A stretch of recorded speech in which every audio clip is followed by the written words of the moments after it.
اگر به دنبال خانه فاخر، شیک و بی‌نقص در بهترین موقعیت هستید، این فرصت را از دست ندهید.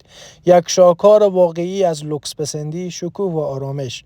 4 طبقه اعمار مستحکم و مطابق به پلان شاروالی، متراژ تقریبی 180 متر مربع، موقعیت عالی، هرات 18 رخ جاده 12 متری آسفالت، نرسیده به جاده 35 متره.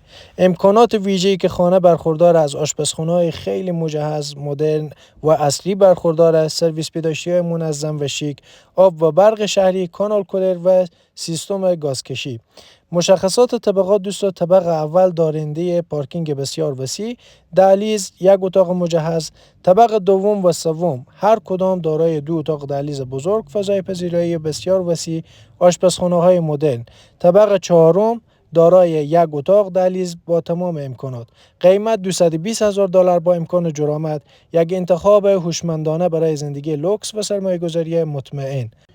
تصور کنید هر روز در خانه‌ای زندگی می‌کنید که ترکیبی از زیبایی مدرن، فضای فوق‌العاده جادار و امکانات کامل روز دنیاست. خانه‌ای که نه تنها محل زندگی بلکه نمادی از موفقیت و سبک زندگی لوکس شماست. این ملک با طراحی چشم نواز، نورگیری عالی و جزئیات دقیق، حس یک قصر مدرن را برایتان زنده می‌کند.